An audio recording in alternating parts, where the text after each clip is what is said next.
गुरु भक्ति करी, गुरु गुरु लही भजी। और सदगुरु महाराज कहते हैं कि मैं ही पाइए राम हो राम राम। क्यों? गुरु गुर लहने के लिए, यानी प्राप्त करने के लिए। गुरु युक्ति पाएंगे तो उस परमात्मा को पालेंगे, उस राम को पालेंगे। और जिस धर्म सभा में, जिस सत्संग सभा में, जिस सत्संग यज्ञ में हम आप बैठे हैं, यह संत मत का सत्संग है। संतों के मत व धर्म को संत मत कहते हैं।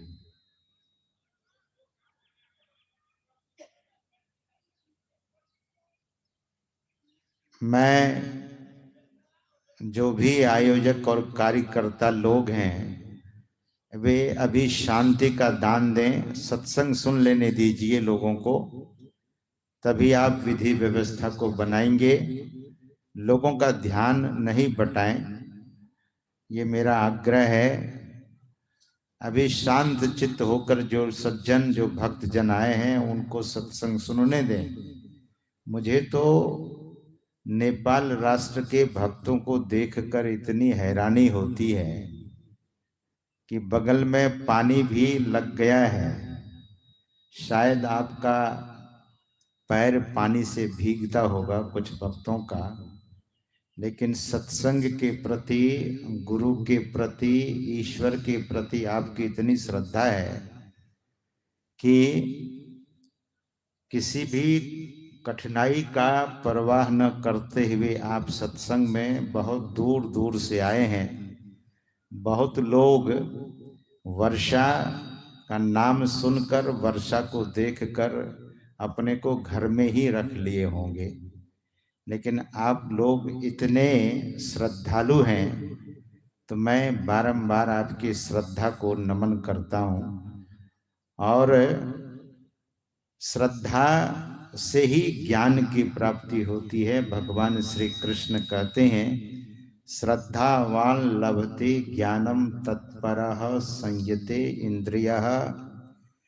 और वे कहते हैं, ज्ञानम लब्ध्वा पराम शांतिम अचिरेणाधि गच्छति। तो ज्ञान यज्ञ के प्रति, ईश्वर के प्रति और सद्गुरु के प्रति आप में इतनी अगाध श्रद्धा है, तो सत्संग हम सबों का बहुत देर तक नहीं चलता है, समय से संपन्न होता है। तो मैं निवेदन कर रहा था कि संत मत किसी का खंडन नहीं करता है, किसी भी देवी देवताओं का। देवता और देवी हमारा क्या बिगाड़ा है? बहुत बार मैं सुनता हूँ वक्ताओं के मुंह से। अभी भी हम लोग आ रहे थे तो कोई वक्ता इस तरह से बोल रहे थे। हम हरिद्वार में एक कथा में बैठे हुए थे और कथा में कोई ऐसे वक्ता आए और उन्होंने भगवान इंद्र का खंडन कर दिया। और यह प्रसंग एक पुराण में भी आया है। आप ही की निंदा अगर हम करें, आपको खूब खोटी खरी सुना दें तो पांडाल खाली हो जाएगा। निंदा किसी को पसंद नहीं है। और देवता ने हम लोगों का क्या बिगाड़ा जो हम देवता का खंडन करें? सज्जनों, खंडन योग्य कोई नहीं है। संत मत सार बात बताता है। और मैं आपसे निवेदन करूं, पूज्यपाद महर्षि संत सेवी परमहंस जी महाराज एक प्रसंग हम सबों को, भक्तों को सुनाया करते थे। कि एक बार अकबर अपने दरबार में बीरबल को बुलाकर ब्लैक बोर्ड पर एक लकीर खींच दी, और ब्लैक बोर्ड पर एक लकीर खींचने के बाद बादशाह अकबर बीरबल से कहा कि इसको बिना छुए बिना मिटाए इस लकीर को तुम छोटा कर दो। बीरबल बहुत ही प्रत्युत्पन्नमति के व्यक्ति थे, जिसको अंग्रेजी में प्रेजेंस ऑफ माइंड कहते हैं। बहुत कम लोग ही दुनिया में ऐसे होते हैं। स्वामी विवेकानंद जी महाराज भी प्रेजेंस ऑफ माइंड के बड़े एक्सपर्ट थे। उसको अंग्रेजों ने पूछा, टेबल पर बैठे हुए थे, एक तरफ अंग्रेज और दूसरे तरफ स्वामी विवेकानंद जी। स्वामी विवेकानंद जी महाराज को अंग्रेज ने पूछा कि Swami ji, what is different between monk and monkey. Monk MONK, monk, monk मतलब सन्यासी, और मंकी मतलब तो आप जानते ही होंगे, मंकी मतलब बंदर। तो अंग्रेज ने स्वामी विवेकानंद जी महाराज से पूछा कि what is different between monk and monkey. तो स्वामी विवेकानंद जी महाराज ने कहा कि I am here, monk is sitting on this chair, and monkey you are that you are asking what is the difference between monk and monkey. मैं सन्यासी और तुम बंदर। हम सन्यासी और तुम बंदर में यही अंतर है, तुम मॉन्क और मंकी का कंपेयर करके हमें पूछते हो। तो सज्जनों, बीरबल का दिमाग ऐसा ही था जो तुरंत जवाब, उसको हाजिर जवाबी कहते हैं। तुरंत जवाब देना और सटीक जवाब देना, परफेक्ट आंसर। तो बीरबल चौक लेकर जो लकीर बादशाह अकबर ने खींची थी, उसके नीचे एक लंबी लकीर खींच दी। बादशाह अकबर ने देखा कि गजब, बिना छुए बिना मिटाए मेरे लकीर को इसने छोटा कर दिया। यही संत मत किसी का खंडन नहीं करते हुए बड़ी लकीर खींचता है। सज्जनों, पूज्यपाद यही बात कहा करते थे कि संत मत समन्वयकारी मत है, किसी भी मत और संप्रदाय का खंडन नहीं करता। सज्जनों, माता काली की मूर्ति दक्षिणेश्वर में अब भी प्रतिष्ठित है। आप कभी कोलकाता दक्षिणेश्वर, भारत के उस मंदिर में जो गंगा जी के तट पर अवस्थित है, उस मंदिर में कदाचित आप लोग कभी गए होंगे। अगर आप मुझसे पूछिए तो मैं भी वहाँ गया हूँ, क्योंकि रामकृष्ण परमहंस देव जी महाराज के बहुत सारे ऐसे चमत्कार और संस्मरण से हमारा भी जीवन अभिभूत है। सज्जनों, वहाँ मैं गया और उस जगह में वो ऊर्जा है।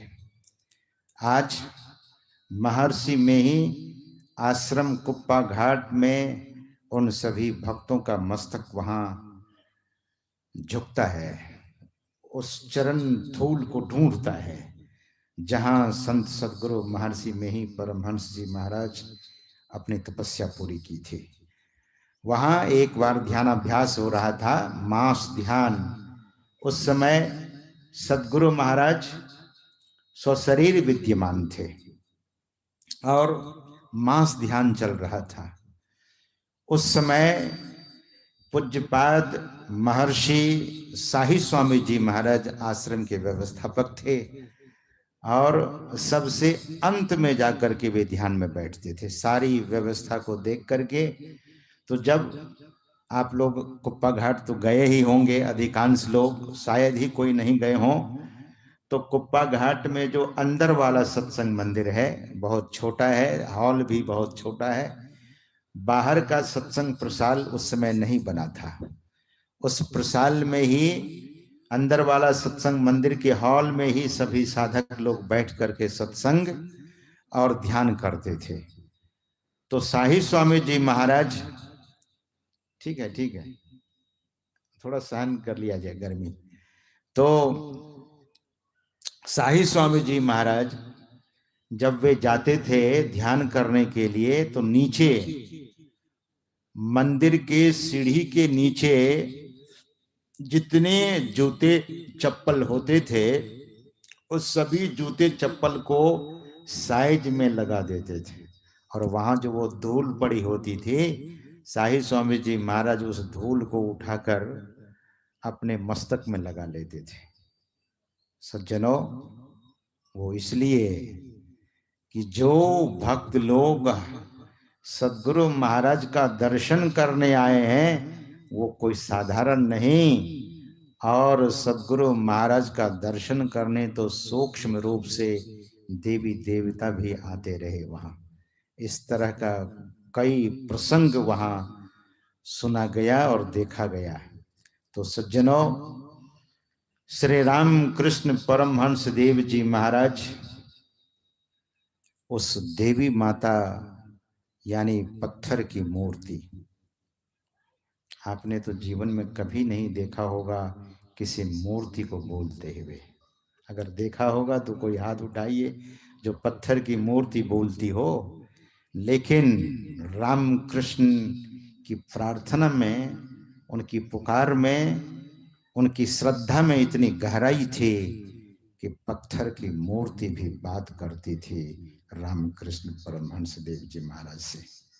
सज्जनों, मूर्ति ही तो थी, माता काली देवी की मूर्ति ही तो थी।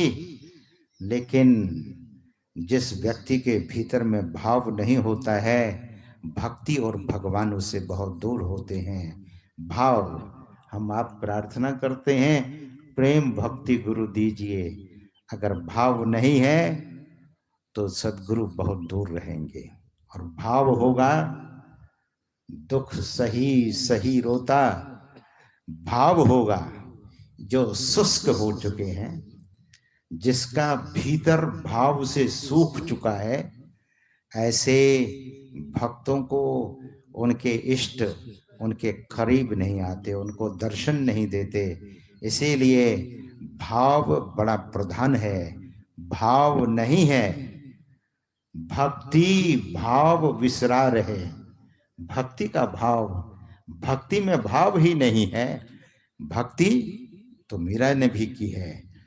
भगवान श्री कृष्ण, मीरा जब भाव में नाचती थी तो वो ब्रह्मांड नायक जो जगत के पालनहार है, वो बांसुरी लेकर उनके कमरे में प्रत्यक्ष होकर मीरा गाती थी, मीरा नाचती थी और भगवान श्री कृष्ण बांसुरी बजाते थे।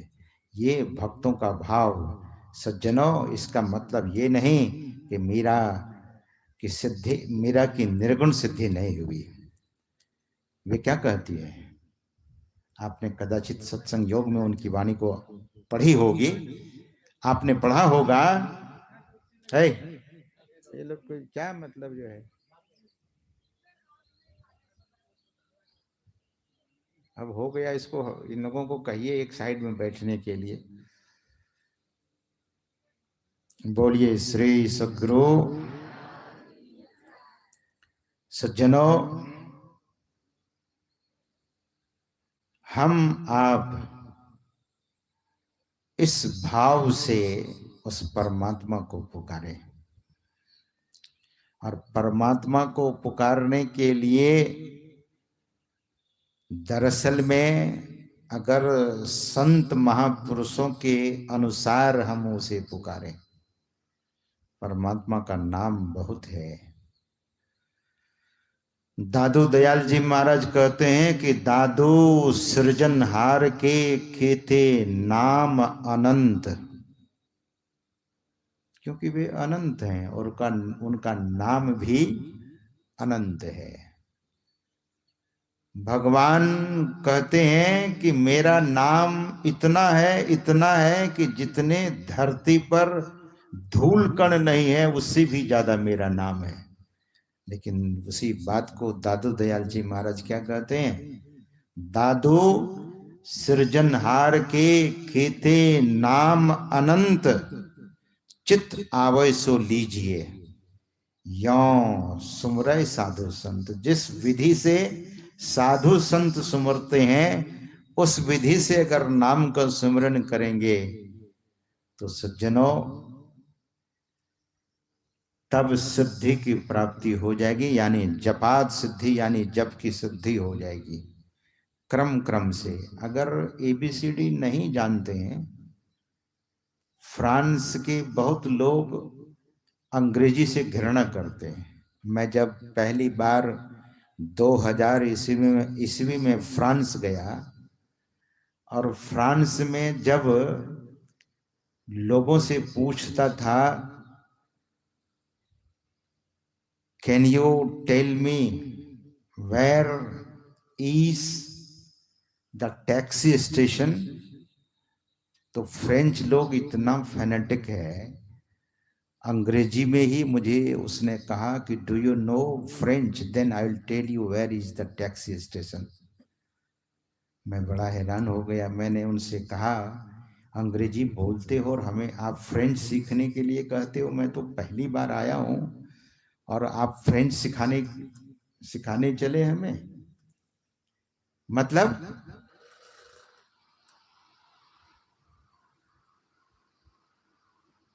सज्जनों, भाषा के प्रति कुछ लोग बहुत फैनेटिक होते हैं, लेकिन मैं तो यही कहूंगा कि भाषा नहीं, भगवान अगर भाषा पर रीझ जाते तो काशी के जो बड़े बड़े विद्वान हैं, जो संस्कृत में ही बात करता है लेकिन काशी के गलियों में वो चक्कर लगाते रहता है, एक से एक विद्वान काशी की उस गलियों में आपको घूमते हुए मिलेंगे, लेकिन भगवान का मुंह उसने नहीं देखा, भगवान से उनका परिचय नहीं हुआ। भगवान दरअसल में अगर भाषा से रीझते तो संस्कृत बोलने वाले पर जरूर रीझ जाते, भाषा नहीं, वे भाव से रीझते हैं। और सज्जनों, भाव हम आपका बड़ा उत्तम होना चाहिए, भाव में गहराई होनी चाहिए, तो उस ईश्वर को जानने के लिए उनके स्वरूप की पहचान कैसे होगी, इस बात को जानिए। स्वरूप की पहचान, ध्यान से सुनिएगा, एक स्वरूप है स्वरूप, दूसरा शब्द है स्वरूप। सुनने में कदाचित थोड़ा सा ही अंतर लगता होगा, लेकिन स्वरूप और स्वरूप, गुरु महाराज का स्वरूप लगा है यहां, स्वरूप नहीं है। स्वरूप तो आपको ध्यान से, स्वरूप की प्राप्ति ध्यान से होगी। तो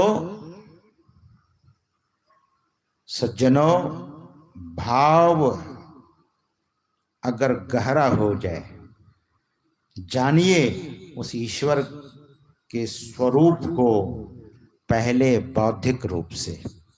वैसे तो सदगुरु महाराज कहते हैं, बुद्धि परे चिंतन से न्यारा। क्या मजाल कोई बहुत बड़ा बुद्धिमान व्यक्ति बोले कि मैं बुद्धिमान हूं, मैं भगवान को पहले प्राप्त कर लूंगा। जिसकी बुद्धि तीक्ष्ण है, the person who is very very intelligent, he cannot say I will realize the God very easily। नहीं, संभव नहीं है। सदगुरु महाराज ने कहा, बुद्धि परे चिंतन से न्यारा अगम अनाम कहाई। तो अगम है, अनाम है, और सज्जनों अकथ अनामी अनामय स्वामी गोगुण प्रकृति पर है। गो गुण प्रकृति पर है। और अब सुबह में हम आप प्रार्थना करते हैं, सब नाम रूप के पार में, मन बुद्धि वच के पार में, गो गुण विषय पंच पार में, गति भांति के हो पार में। What he has not written, each and everything है सदगुरु महाराज has written। मन बुद्धि के परे, the beyond your intellect, the beyond your mind, मन और बुद्धि के परे है परमात्मा। उसके परे सब नाम रूप के पार में, नाम और रूप के, whatever we are listening the name, the God is beyond the all kinds of name and all kinds of form। सभी नाम और रूपों के परे, और यह जीव नाम और रूप में पड़ा हुआ है। फलाना बाबू, कल नाम लिया जा रहा था ना, शिशिर दत्त जी, ब्रह्मदेव शाह जी, बहुत सज्जनों का नाम लिया जा रहा था। सज्जनों, हम और आप और पूरी दुनिया नाम और रूप के अंदर है। बात सही है या नहीं है? नाम और रूप, नाम और रूप से परे जाने के लिए नाम और रूप का सहारा लेना पड़ेगा। सदगुरु महाराज कहते हैं कि जो व्यक्ति पानी में है वो पानी से ही चलेगा ना। आप जहां बैठे हैं वहीं से चलेंगे। आपका स्टेटस क्या है? आप स्टेटस, जब मैं बोलता हूं तो मोबाइल वाला स्टेटस मत समझ लीजिएगा। आजकल लोग मोबाइल में स्टेटस लगाता है, तो योर रियल स्टेटस, आपका जो स्टेटस है, आपकी जो स्थिति है, आप कहाँ हैं? आप, सदगुरु महाराज कहते थे कि पांडाल में बैठे हुए लोगों को अगर पांडाल से बाहर जाना होगा तो जो जहां बैठे हुए वहीं से चलेंगे। हम लोग मंच पर बैठे हैं तो हम लोग मंच से चलेंगे। कहाँ है यह जीव? अंधकार में, अंधकार में पड़ा है। अंधकार की नगरी में हम आप हैं। The city is full of darkness. पूरे अंधकार, पूरा अंधकार है। अंधेरा में यह जीव पड़ा हुआ है, तो चलना कहां से होगा? वहीं से। इसीलिए आंख बंद करते हैं तो दिखता क्या है? अंधेरा दिखता है। जिसको प्रकाश की प्राप्ति हो गई होगी, उनकी बात अलग है। जो जहां बैठा है वो वहीं से चलेगा, लेकिन चलेगा किधर? अभी सुन रहे थे हमारे श्रद्धेय स्वामी निर्मलानंद जी महाराज आपको कबीर साहब की वाणी सुना रहे थे कि मुसाफिर जइयों के कौनी ओर, where you are going, whether you are going to towards the death, मृत्यु की ओर तो कहीं नहीं जा रहे हैं।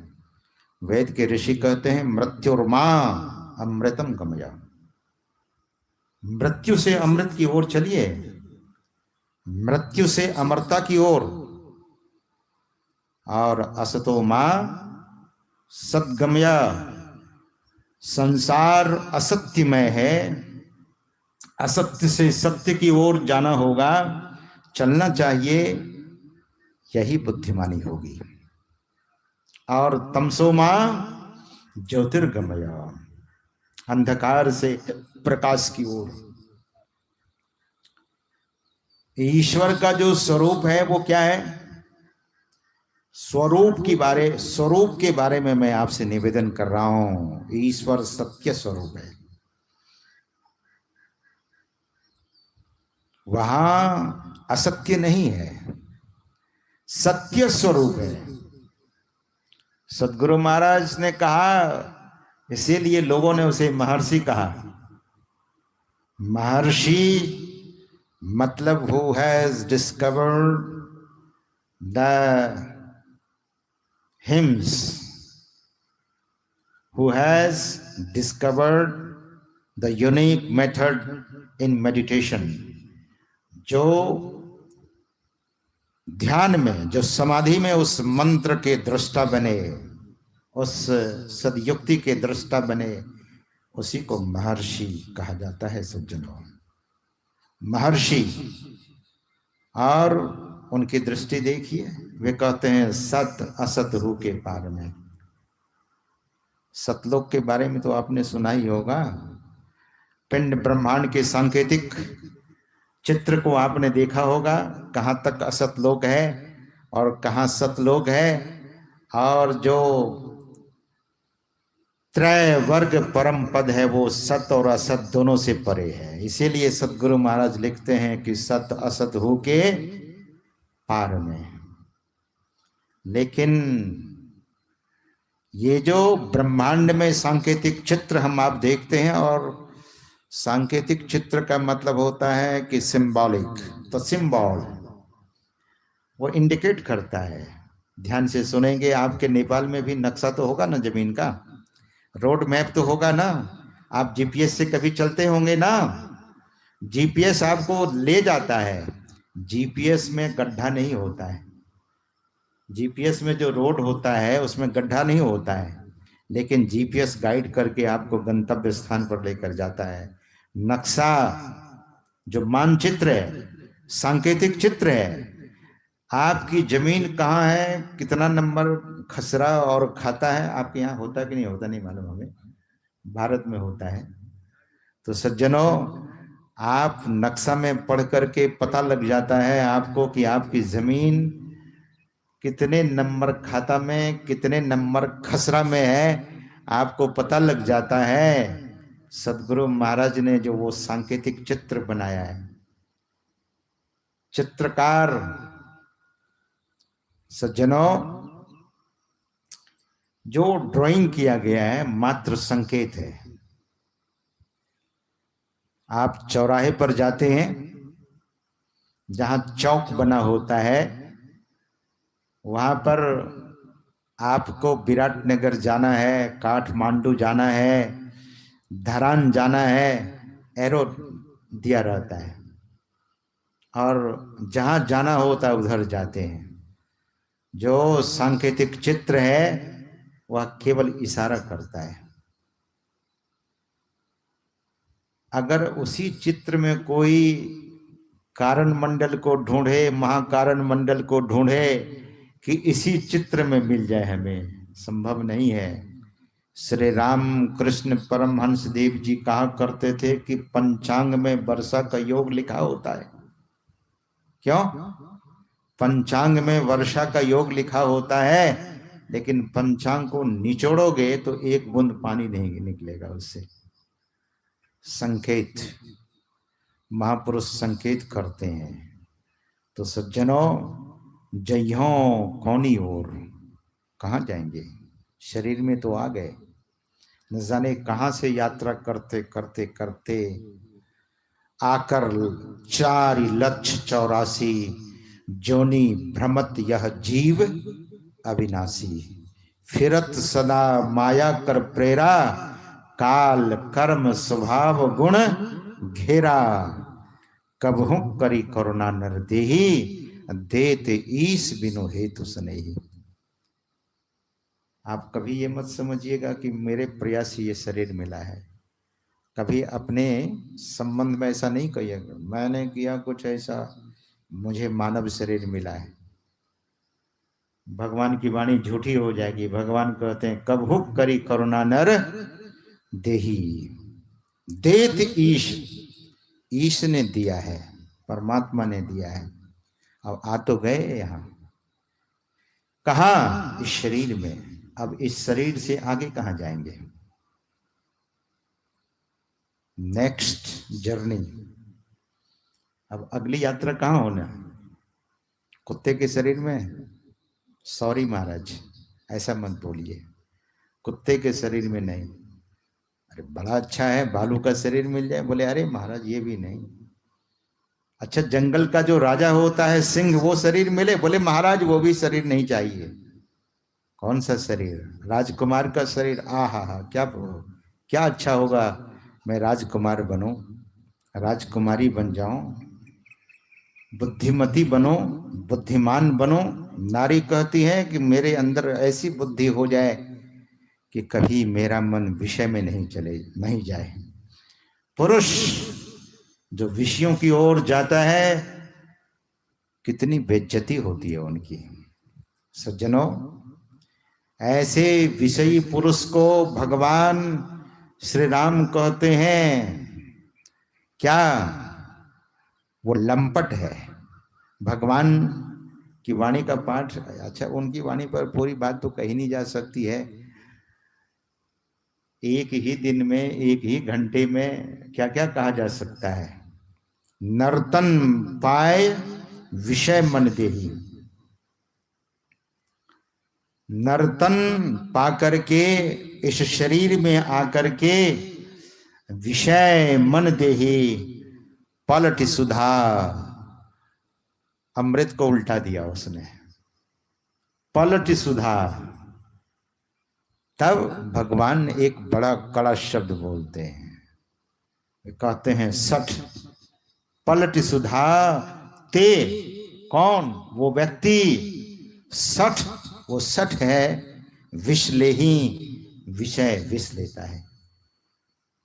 अब तो चेतिए, अब तो सावधान हो जाइए, अब तो जग जाइए। Be aware, be conscious. अनेक पीछे की योनियों में, अनेक जीवन की यात्रा में न जाने कितने विषयों का उपभोग किया। अब भी वही अगर करते हैं तो you are not wise man, you are not the wise lady. वो बुद्धिमान पुरुष नहीं है, वो बुद्धिमती नारी नहीं है। सज्जनों, हम आपको चाहिए कि अब चलें किधर?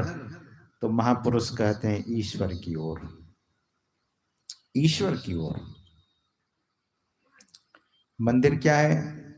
संकेत है। मंदिर में देवी देवता क्या है? बोले संकेत है। वो कहते हैं। और सज्जनों, एक स्वामी शिवानंद जी महाराज और दूसरे स्वामी हुए हरिहरानंद जी महाराज, हरिद्वार और ऋषिकेश। वो शिवानंद जी महाराज की चर्चा नहीं है। जो शिवानंद जी महाराज ऋषिकेश में डिवाइन लाइफ सोसाइटी वाले हैं, श्रीलंका के थे वे। ये शिवानंद जी महाराज सिद्ध महापुरुष थे।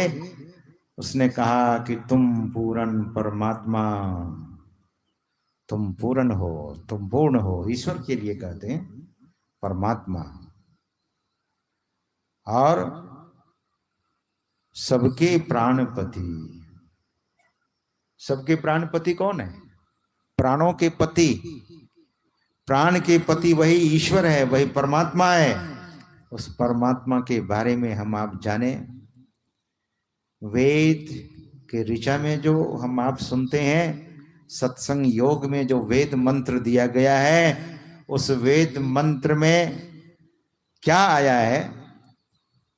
सयोजतुर्गायस्य ज्योतिं वृथा क्रीडन्तं मिमितेन गावः परिणसं तिग्मशृङ्गो दिवा हरिर्ददृशे नक्तमृज्रः। सयोजत उर्गायस्य ज्योतिं वृथा क्रीडन्तं मिमितेन गावः। वृथा क्रीडन्तेन, वृथा क्रीडन्तेन। वृथा मतलब मिथ्या, झूठा। ये क्रीड़ा करने वाला जो इंद्रियों के साथ होकर क्रीड़ा करता है, ध्यान दीजिए। राम कृष्ण परमहंस देव जी महाराज की बात हम आपको सुना रहे थे, लेकिन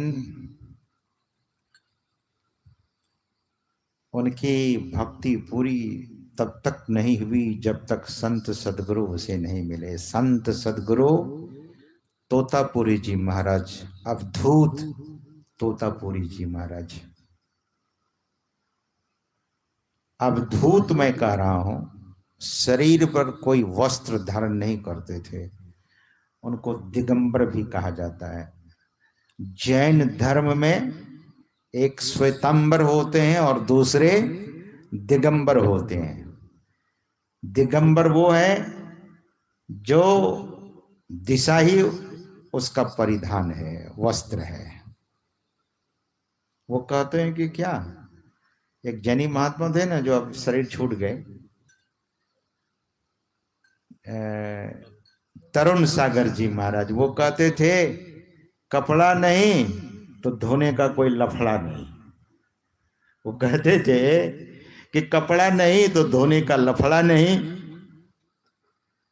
और इस तरह से वे कहते थे कि नाई नहीं तो जीवन में कोई काई नहीं। बहुत तरह की बात वे बोला करते थे। तो दिगंबर अवधूत महाराज, कौन? तोतापुरी जी महाराज वस्त्र नहीं पहनते थे। कोई भी साधु महात्मा श्री रामकृष्ण परमहंस जी महाराज के पास जब जाते थे तो रामकृष्ण परमहंस साधु का सम्मान बहुत करते थे। साधु में बड़ा सुंदर भाव वे रखते थे। जब तोतापुरी जी महाराज नंग धड़ंग, बहुत लंबा शरीर और बहुत मोटा ताजा शरीर उनका, नग्न भले थे लेकिन उनके चेहरे पर जो कांति छाई थी, रामकृष्ण परमहंस देव जी महाराज ने देखा कि माता काली के तरह ये चमक रहे हैं, इनके चेहरे में इतनी दिव्यता है। रामकृष्ण उनके चरण को स्पर्श करके पूछते हैं, बाबा कहां से आए? तोतापुरी जी महाराज ने कहा कि मैं पंजाब से आया हूं। बाबा कोई विशेष काम से तो नहीं यहां आए? बोले हाँ, मैं विशेष कार्य से यहां आया हूं, तुझे ब्रह्म दीक्षा देने के लिए आया हूं। ब्रह्म दीक्षा? अरे दादा रे दादा, ब्रह्म दीक्षा मैं नहीं लूंगा। उन्होंने कहा कि ब्रह्म दीक्षा की जरूरत नहीं है, मैं तो अपनी माता काली से बात करता हूं, मुझे ब्रह्म दीक्षा की जरूरत ही नहीं है। तोतापुरी जी महाराज ने कहा कि बेटा तुम मेरी बात मान लो। तोतापुरी जी महाराज ने कहा, रामकृष्ण परमहंस जी महाराज ने कहा कि हरगिज नहीं। अरे मैं तुमको ऐसी विधि बताऊंगा, ऐसी युक्ति बताऊंगा कि तुम माता का दर्शन तो तब करते हो जब वहां जाते हो और कहते हो, वो प्रकट होती है, मूर्ति बोलती है। लेकिन ऐसी दीक्षा बताऊंगा कि माता का निज स्वरूप का तुम्हें बोध हो जाएगा और फिर तुझे पुकारना नहीं पड़ेगा। तब काली तुम में और तुम काली में रहोगे, तुम्हें स्वरूप का बोध हो जाएगा। अपने स्वरूप और निज बोध, निज स्वरूप का बोध हो जाएगा। रामकृष्ण चौंकने लगे, हैरान होने लगे कि ये बाबा तो अनोखी बात कर रहा है। अच्छा बाबा, तुम जरा यहाँ बैठो, मैं आता हूं पूछ कर अपनी माता से। श्री राम कृष्ण माता काली के मंदिर में गए। कैसे बेटा अपनी माँ को बुलाता है तो माँ बोलने लगती है, पत्थर की मूर्ति तुरंत प्रकट हुई और बोले, बेटा कहो क्या कहना चाहते हो। तो राम कृष्ण परमहंस ने कहा कि माता, एक महात्मा अवधूत अपना नाम तोतापुरी बताते हैं और मुझे ब्रह्म दीक्षा देना चाहते हैं। माता आपका क्या आदेश है। माता काली ने कहा कि मैं उस महापुरुष को प्रेरणा देकर मैं ही प्रेरित किया हूं और मेरी प्रेरणा से तोतापुरी जी तुम्हारे यहाँ आए हैं। ऐसे कहाँ महापुरुष आ जा सकते हैं, कहाँ आने वाले। साधु का दर्शन इतना सरल और सहज होता है क्या सज्जनों? इतना सहज नहीं है। और साधु में भी वे तत्वज्ञ महापुरुष, वो ब्रह्मदर्शी, वो तत्वदर्शी, ऐसे महापुरुष का दर्शन कहाँ। ऐसे तत्वदर्शी, ब्रह्मदर्शी, ब्रह्म ऋषि, ब्रह्मर्षि, ऐसे महापुरुष आए। आजकल तो ये टाइटल लगाने लगे हैं लोग, लेकिन सज्जनों वो महापुरुष। माता काली ने कहा कि मेरी ही प्रेरणा से आया। माँ ये चीज तो तुम भी बता सकती थी, ध्यान से सुनिएगा, ध्यान से सुनेंगे। और इसलिए मैं जिक्र किया हूं कि सांकेतिक पिंड ब्रह्मांड का जो चित्र है उसमें देखिए हिरण्यगर्भ कहाँ है और राम नाम, कृष्ण नाम, शिव नाम कहाँ है। अगर हम लोगों के पास डिस्प्ले होता तो हम लोग डिस्प्ले करके दिखा देते उसमें। सज्जनों, माता ने कहा कि वो दीक्षा कोई संत सदगुरु ही दे सकते हैं बेटा, अगर ऐसा होता तो मैं ही तुझे बता देती। और सज्जनों, तभी भगवान श्री कृष्ण अर्जुन से कहते हैं, तद्विद्धि प्रणिपातेन परिप्रश्नेन सेवया उपदेक्ष्यन्ति ते ज्ञानम ज्ञानिनः तत्वदर्शिनः। ज्ञानिनः तत्वदर्शिनः। ऐसे महापुरुष अगर मिल जाए, ऐसे सत्पुरुष अगर मिल जाए, ऐसे ब्रह्मदर्शी पुरुष महापुरुष जब मिल जाए तो सज्जनों भगवान भी संकेत करते हैं, भगवान भी बताते हैं, प्रणिपाते ना, हाथ जोड़कर जाना वहां। ऐसे नहीं जाना मैं बहुत पढ़ा लिखा हूं, मैं बहुत डिग्री होल्डर हूं, मैं बहुत बड़ा धनवान हूं, महात्मा मुझे सम्मान कर लेंगे। ऐसे मत जाना। भगवान क्या कहते हैं, प्रणिपाते ना, और हाथ जोड़कर और कुछ लेकर जाना, खाली हाथ मत जाना। मैं नेपाल के लोगों में ज़्यादातर ये बात देखता हूँ, लोग आते हैं, अभी हम लोग रास्ते में आ रहे थे तो कुछ न कुछ देकर लोग प्रणाम करते हैं। एक कहावत है ना, राजा जोगी पेखना खाली हाथ ना। अरे जानते सभी हैं सज्जनों, करते वही हैं जो बुद्धिमान है। भगवान का यह आदेश है, भगवान की आज्ञा है अर्जुन, यानी सभी जीवों के लिए। अर्जुन जीव मात्र अर्जुन है। तो भगवान कहते हैं कि कुछ लेकर जाना और विनम्रता से जाना, हाथ जोड़कर जाना, प्रणिपातेन परिप्रश्नेन सेवया। परिप्रश्न करना, परिप्रश्न है, प्रश्न नहीं है, ध्यान से सुनिएगा, परिप्रश्न है।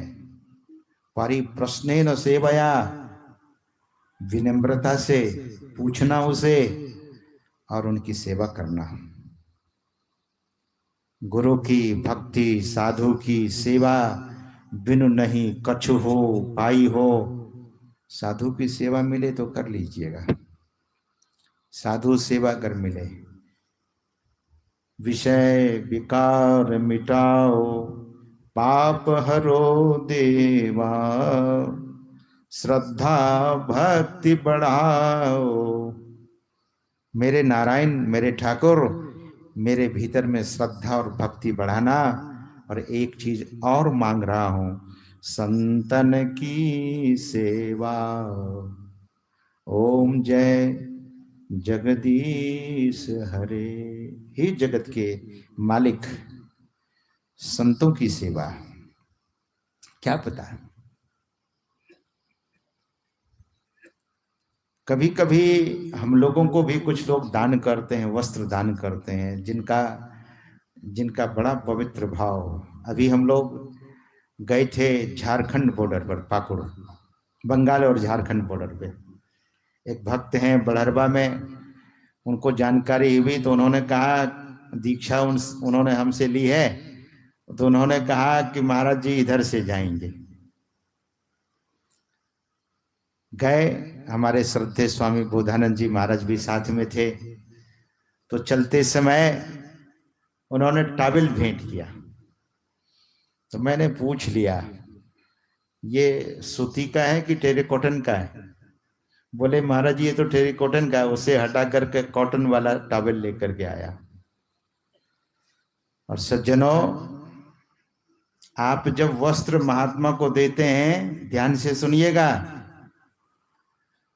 दामाद को अगर वस्त्र देना हो तब कितने रुपये का देते हैं, और महात्मा को देना हो तो बोले अरे एक टेरिकॉटन ला करके दे दो, हटाओ, दानी तो करना है, टेरिकॉटन दे दो महात्मा को। महात्मा को अच्छे से अच्छी चीज आप दीजिए, अच्छी चीजों की प्राप्ति होगी। साधु की सेवा, आप धोती देते हैं तो धोती पहन करके साधु ध्यान करते हैं, सत्संग करते हैं, और भी कोई काम करते हैं महात्मा क्या? ध्यान और सत्संग ही तो करेंगे आपके वस्त्र को पहनकर, यही तो करेंगे। सदाचारी हैं, ध्यान करते हैं। आपकी धोती, आपका कुर्ता, आपका बनियान जो भी पहन करके वे ध्यान करेंगे तो एक एक सूत, उस वस्त्र के एक एक सूत का फल आपको मिलेगा, और कितने गुना मिलेगा पता नहीं। अरे आप लोग तो जयकार भी नहीं बोलते, हमें तो हैरानी होती है। तो सज्जनों, साधु की सेवा, मैं नहीं कहता हूं, सदगुरु महाराज कहते हैं, गुरु की भक्ति, साधु की सेवा। साधुओं की सेवा, आप किसी मांसाहारी को, किसी दुराचारी को आप दान दे देंगे, ध्यान से सुनिए, 100 रुपया उनको देंगे, क्या पता, बहुत बार लोग भिखारी को दान देते हैं।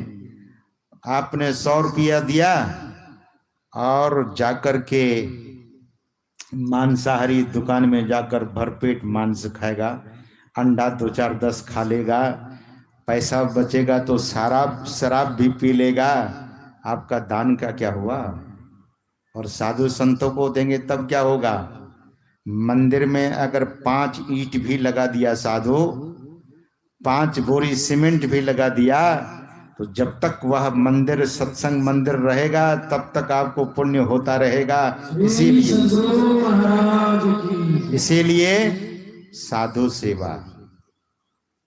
तो सज्जनों, रामकृष्ण परमहंस देव जी महाराज तोतापुरी जी महाराज के पास भागे भागे आए। माँ कहकर प्रतीक्षा थोड़ी न की, माँ इस बात को कहकर कि तेरे लिए ही वो महापुरुष आए हैं, और क्या कहकर माँ अंतर्धान हो गई, और रामकृष्ण दौड़े और उनके चरण को पकड़े, जाकर गिरे उनके चरणों में धड़ाम से, और बोले नहीं पहचान सका। ध्यान से सुनिएगा, उपासना उनकी कोई साधारण नहीं थी, लेकिन the prayer was up to some extent, सीमित था। वो उपासना अनंत नहीं हो गई थी, उपासना कुछ लिमिटेड तक हुई थी। और राम कृष्ण आज ऐसे तत्वदर्शी ब्रह्मदर्शी सदगुरु के चरणों में गिरे हैं और कहते हैं कि वो दीक्षा आप दीजिए। माँ ने मुझसे कहा कि उन्हीं की प्रेरणा से आप यहाँ आए। सज्जनों, तोतापुरी जी महाराज उनको दीक्षा बता देते हैं और कहते हैं कि यहीं बैठो मेरे सामने। माता काली मंदिर का जो बरामदा था वहीं पर कहते हैं कि बैठो यहीं। दीक्षा बता देने के बाद उन्हें ध्यान में बैठने के लिए कहते हैं और तोतापुरी जी महाराज उसी बरामदे पर इधर से उधर उधर से इधर टहल रहे हैं। रामकृष्ण परमहंस जब ध्यान में बैठे तो देखते क्या है, माता काली। आँख खोलते हैं तो उनके संत सदगुरु बरामदे पर घूम रहे थे और फिर आंख बंद करते हैं तो देखते हैं माता काली। माता काली का ही दर्शन ध्यान में हो रहा है। तब बोले बाबा, माँ ही मुझे दिखती है और तो कुछ नहीं दिखा जो आपने कहा। ब्रह्म ज्योति का दर्शन, उस ज्योति का दर्शन। ज्योति कैसी है, कैसी ज्योति है? सदगुरु महाराज कहते हैं कि प्रकाश मंडल में यह जीव, यह साधक पहुंचता है, लेकिन पहुंचने की कला क्या है? कज्जल केंद्र सुई अग्रदर होई। सज्जनों, दृष्टि रथ श्रुति, दृष्टि रथ चढ़ी श्रुति धावे। श्रुति दौड़ती है उधर और तब प्रकाश साधक देखता है और प्रकाश मंडल तजी शब्द समावे। ये बहुत सिस्टमेटिक साधना है। रामकृष्ण परमहंस देव जी महाराज साधना में बैठे तो हैं, लेकिन उसे दिखता है क्या? दिखता है केवल काली माता दिखती है। भाई योग हृदय वृत्त केंद्र बिंदु जो चमचम चमके ना। नजर जोड़ी तकी धसै ताही में धुनी सुनी पावे ना। सुरत शब्द की करे कमाई निज घर जावे ना। मैंने कहा था आपसे नेक्स्ट जर्नी, जो अब अगली यात्रा कौन सी होगी? उधर तमसो मां ज्योतिर्गमया। बाबा, अभी तो माता काली ही दिखती है। देखिए संत कैसे कृपा करते हैं। ध्यान से सुनिएगा, प्रसंग आपने सुना होगा, लेकिन हम लोग तो याद दिलाते हैं। वहीं एक कंकड़ पड़ा हुआ था, तोतापुरी जी महाराज एक कंकड़ उठाकर उनके भ्रकुटी में, उनके दोनों भावों के बीच में चुभो देते हैं और राम कृष्ण पिंड को छोड़कर ब्रह्मांड में चले गए, ज्योति देश में चले गए। और ज्योति देश में जब प्रवेश किया उन्होंने, तो राम कृष्ण की जो समाधि लगी, तोतापुरी जी महाराज तो इतना करके वे चले गए। 3 दिनों के बाद उनकी समाधि टूटती है। आप सोच सकते हैं, 3 दिनों तक उनको समाधि लगी रही। रामकृष्ण परमहंस 3 दिनों तक समाधि में डूबे रहे, ब्रह्मानंद में चले गए। सज्जनों, ब्रह्माग्नि में होमय काया ताके महादेव पखाले पाया। गुरु गोरखनाथ जी महाराज कहते हैं, जब ब्रह्माग्नि में अपने काया को होम करता है, ब्रह्माग्नि में होमय काया, ताके महादेव पखाले पाया। उसके चरण को भगवान शंकर भी पखारते हैं। और नाद बिंदु जाके घट जरे, ताकि सेवा पार्वती करे। ये संत वाणी है, गुरु गोरखनाथ जी महाराज की वाणी है। ये कोई साधारण साधना की बात नहीं है। इसीलिए संत मत किसी का खंडन नहीं, लंबी लकीर खींचता है। अगर आप उस ब्रह्मानंद का आनंद पाना चाहते हैं, ब्रह्म दर्शन करना चाहते हैं, ब्रह्माग्नि को देखना चाहते हैं और ब्रह्मनाद को सुनना चाहते हैं, तो ईश्वर स्वरूप को जानिए। ईश्वर स्वरूप ऐसे नहीं। सतगुरु महाराज की वाणी में प्रत्येक परमाणु अणु लघु दीर्घ सर्व तनु, प्रभु जी व्यापक जनु गगन रहा है। सतगुरु महाराज कहते हैं कि God is just like a space or a sky. Space and sky is everywhere. Even in the earth, each and every molecule, space is there. Can you imagine? जो अवकाश है वो सब में है। पानी गर्म क्यों होता है सज्जनों? पानी में भी अवकाश है, आकाश है। नहीं तो पानी गर्म नहीं होगा। लोहा क्यों गर्म हो जाता है? उसमें भी आकाश है। नहीं तो जगह ही नहीं हो तो गर्म पानी कभी गर्म नहीं हो सकता। गर्म इसीलिए है। और जल तत्व से ऊपर का तत्व आकाश है। वायु में भी आकाश है। अगर अवकाश नहीं हो तो वायु चलेगी नहीं। समझिए इस साइंस को, इस अध्यात्म विज्ञान को समझिए। सज्जनों, हम आप उस ईश्वर के स्वरूप के संबंध में सदगुरु महाराज कहते हैं प्रत्येक तनु लघु दीर्घ, छोटा से छोटा शरीर। किस शरीर को आप देख सकते हैं? चींटी को। चींटी से भी बहुत बारीक जीव होती है जो रेंगती है, आप देखते हैं। लेकिन बहुत सारा ऐसा जीव है जो माइक्रोस्कोप से देखा जाएगा। अगर आप यहाँ देखिएगा, माइक्रोस्कोप अगर लगा दिया जाए आपकी आंख में, तो यहाँ बग्स ही बग्स आपको दिखेगा। इतने कीटाणु दिखेंगे, आप हैरान हो जाएंगे। ऋषि थे ना सतगुरु महाराज, महर्षि थे ना। इसीलिए बात तो सब कुछ कहते हैं, लेकिन इतना संक्षेप में कहते हैं। सूत्र में कौन बात कर सकता है?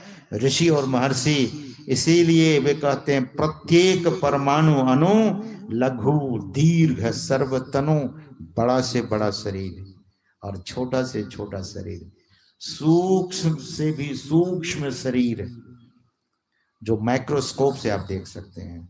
उस शरीर में भी गुरु महाराज कहते हैं प्रभु जी व्यापक जनु गगन रहा ही। इतना सूक्ष्म है। और सदगुरु महाराज कहते हैं कि उनका कोई अंग नहीं है। अनादि अनंत प्रभु निरअवयव विभु। निरअवयव, अवयव ये डॉक्टरी भाषा है। अवयव डॉक्टर लोग पढ़ते हैं। So there is no any part of the body निरअवयव, कहीं कोई अंग प्रत्यंग नहीं है। लेकिन कौन जानेंगे? बहुत बात करते करते सदगुरु महाराज अंत में कहते हैं गो गुण अगोचर आत्मगम्य सूक्ष्मतर। गो गुण अगोचर, this is the final decision of the Sadguru Maharaj. क्या ये फाइनल डिसीजन? बोले आत्मगम्य सूक्ष्मतर। केवल आप यानी अपनी आत्मा से ही उस परमात्मा को जान सकते हैं। लेकिन कैसे? गुरु भेद लही भजी में ही गति पाही। जिसके पास गुरु भेद है उसी को दरअसल में सदगति और उसी को परमात्मा की प्राप्ति संभव है। 10:30 हो गया, मैं समय देखा नहीं, समय अधिक हो गया है, लेकिन आप लोगों की स्थिरता को देखकर, आप लोगों की एकाग्रता को देखकर, आप लोगों की श्रद्धा को देखकर मुझे लगता है कि और बोलना चाहिए, और बोलना चाहिए, लेकिन समय बांधता है। 10:30 से ऊपर हो गया है और हमारे बहुत गुरु भाई लोग जो कुछ खाए पिए नहीं होंगे तो उन लोगों को भी भूख लगती है और वे लोग सोचते हैं कि महाराज तो बोले जा रहे हैं, बोले जा रहे हैं। भूख आप लोगों को भी लगी होगी, लेकिन आज मैं समझता हूँ कि भंडारा में शायद विलंब होगा, क्योंकि इंद्र भगवान को नहीं रहा जाता है। जब सत्संग होता है तभी नेपाल में बारिश हो जाती है।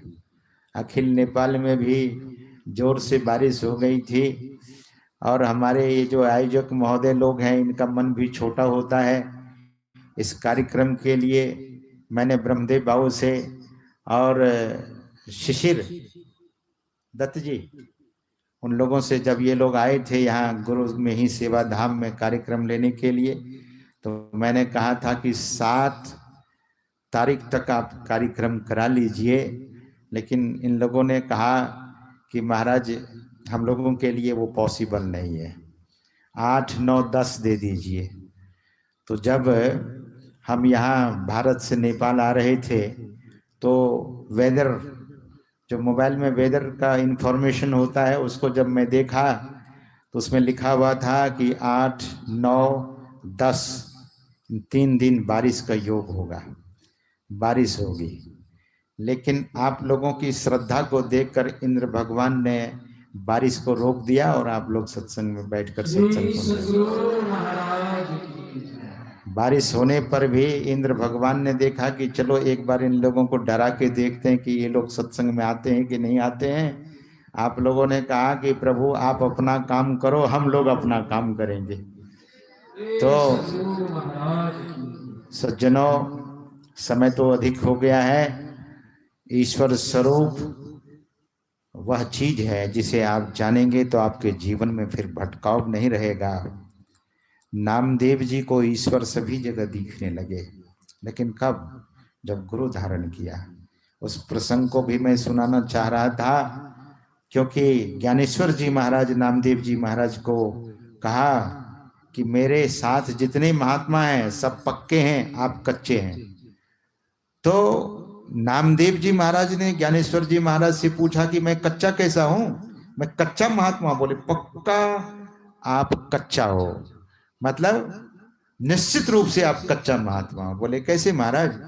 बोले मैंने ध्यान में बैठकर देखा, संत ज्ञानेश्वर जी महाराज ध्यान लगा कर देखा, जब मुक्ताबाई सबके सिर पर एक एक थापी लगाई, कुंभकार के पास थापी होती है बर्तन बनाने वाला, उसी से सब महात्मा के सिर पर जब ठोका तो सब महात्मा ने कहा कि आशीर्वाद मिल रहा है, आशीर्वाद मिल रहा है। और नामदेव जी महाराज के माथे पर जैसे थापी ठोकी मुक्ताबाई तो भड़क गए। बोले अरे कैसी है तुम, महात्मा के सिर पर थापी मारती है? बोले मैं नहीं मार रही, मैं तो ज्ञानेश्वर जी महाराज की आज्ञा से ऐसा कर रही हूं। सज्जनों, जब मुक्ताबाई गई ज्ञानेश्वर जी महाराज के पास तो ज्ञानेश्वर जी महाराज ने पूछा कि कौन कौन कच्चे, कौन कौन पक्के हैं मेरे साथ में जो साधु की मंडली चल रही है? तो मुक्ताबाई ने कहा कि सभी साधु पक्के हैं, एक ही साधु कच्चा है, वो साधु है नामदेव जी महाराज। नामदेव जी के बारे में ध्यान किया संत ज्ञानेश्वर जी महाराज और जान गए कि निगुरे हैं। गुरु भक्ति की महिमा अपार, निगुरा क्या जाने। बोले ये निगुरे हैं, इसीलिए कच्चे हैं। नामदेव जी को बुलाया और बोले जाइए गुरु की खोज कीजिए, गुरु धारण कीजिए। बोले महाराज मैं विठल भगवान से सीधे बात करता हूं और मुझे क्या गुरु की क्या जरूरत है? ज्ञानेश्वर जी महाराज ने कहा कि बिना गुरु का गति नहीं, गुरु के गति नहीं। गुरु बिन माला फेरता, गुरु बिन करता दान, अब गुरु बिन सब निष्फल गया। बूझो वेद पुराण, बूझिए समझिए, पूछ लीजिए वेदों से और पुराणों से। गुरु बिन सब कुछ निष्फल जाता है। सज्जनों, नामदेव जी महाराज गए गुरु की खोज में, लेकिन नामदेव जी महाराज विठल भगवान से, संक्षेप में सुना रहा हूं, नामदेव जी महाराज गए विठल भगवान के मंदिर में, पूछा कि गुरु करना जरूरी है, मैं साधु की मंडली से निकाल दिया गया हूं। बोले अच्छा हुआ निकाल दिया, गुरु कर लो, निगुरा से काम नहीं चलेगा। तो महाराज विठल भगवान से नामदेव जी ने पूछा कि मेरे गुरु का नाम तो बता दीजिए, आप तो जानते होंगे। बोले हाँ, विश्ववा खेचर नाम का एक महात्मा है, फलाने गांव में चले जाओ। चले गए। उस गांव में जब गए तो पूछा कि वो एक महात्मा है विश्ववा खेचर, कहाँ रहते हैं? बोले वो शिव मंदिर में पड़े रहते हैं, चले जाओ उनके पास। शिव मंदिर में गए तो शिवलिंग पर अपना पैर रख करके सो रहे थे। किसी को विश्वास होगा कि ये आस्तिक आदमी है? सदगुरु की बात तो छोड़ दीजिए, शिवलिंग पर पैर रख करके सो रहे थे विश्ववा खेचर। नामदेव जी ने कहा कि कहाँ आ गए? लोगों से पूछा ये कौन है पागल? बोले विश्ववा खेचर है। बोले भगवान भी झूठी बोलने लगे, ऐसे नास्तिक के पास हमें भेज दिया। फिर सोचा नहीं, भगवान बोले हैं तो कुछ तो बात जरूर होगी। बाबा सो रहे थे पैर फैलाकर, सो वो पांव पसारी। गुरु गोरखनाथ जी महाराज कहते हैं ना, उनको क्या। सज्जनों, नामदेव जी महाराज विश्ववा खेचर से कहते हैं कि बाबा आपका पैर भगवान के ऊपर चला गया है, पैर हटा लो। विश्ववा खेचर ने कहा कि नामा, नामदेव जी को नामा प्यार से, क्योंकि वो होने वाले शिष्य है ना। बोले नामा, मैं बूढ़ा हो चुका हूं, मेरा पैर भगवान के ऊपर चला गया है, इसे उठाकर तुम ही बगल कर दो। दोनों चरण को पकड़ कर जैसे बगल में रखा, वहीं दूसरा शिवलिंग प्रकट हो गया। ब्रह्माग्नि में हो मैं काया, ताके महादेव पखाले पाया। ऐसे महापुरुष। सज्जनों, अब वह विश्ववा खेचर के चरण को पकड़कर जिधर रखता है उधर शिवलिंग प्रकट हो जाता है। पूरे मंदिर में शिवलिंग प्रकट हो गए। अब कहाँ रखेंगे उनके पैर? भगवान शंकर ने आकाशवाणी की, अरे पहचान लो इस चरण को, इस महापुरुष को पहचान लो। जोर से नामदेव जी महाराज उनके चरण को पकड़ा और बोले महाराज मैं पहचान नहीं सका। उन्हें दीक्षा मिली, महाराष्ट्र छोड़ दिए, चले गए पंजाब, और पंजाब में गुरु की संबंध में ही नामदेव जी महाराज ने गुणगान किया है, और उनकी 40 वाणी गुरु ग्रंथ साहब में शामिल की गई है। सज्जनों, गुरु तत्व जब तक गुरु नहीं करेंगे तो ईश्वर तत्व, गुरु तत्व की पहचान होगी तो ईश्वर तत्व की पहचान हो जाएगी। और बाद में पता चलेगा जो गुरु हैं वही ईश्वर है, जो ईश्वर है वही गुरु है। भगवान शंकर कहते हैं न गुरोर्धिकम कश्चिन त्रिषु लोकेषु विद्यते, गुरु से बढ़कर तीनों लोक में कोई नहीं है।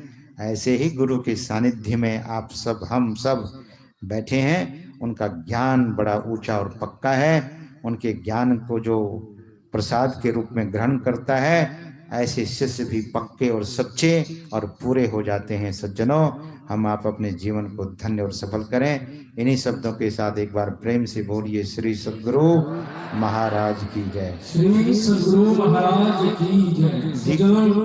आचार्य शंकराचार्य जी महाराज ने कहा, शास्त्रेषु गुरु वाक्येषु सत्य बुद्ध्यावधारणं सा श्रद्धा कथिताभिर्यया वस्तु उपलभ्यते। वह अव्यक्त परमात्मा भी यदि शास्त्रों के वचनों पर और गुरु की सेवा करने पर, तो क्या होता है, वह अव्यक्त परमात्मा भी भक्तों के लिए व्यक्त हो जाता है। आज इस मंच से स्वामी जी का यह दिव्य उद्बोधन जो हम लोगों ने सुना, अवश्य ही ईश्वर स्वरूप के विषय में जो भी संशय था वह मिट गया। अब केवल करना क्या है, तो गुरु की भक्ति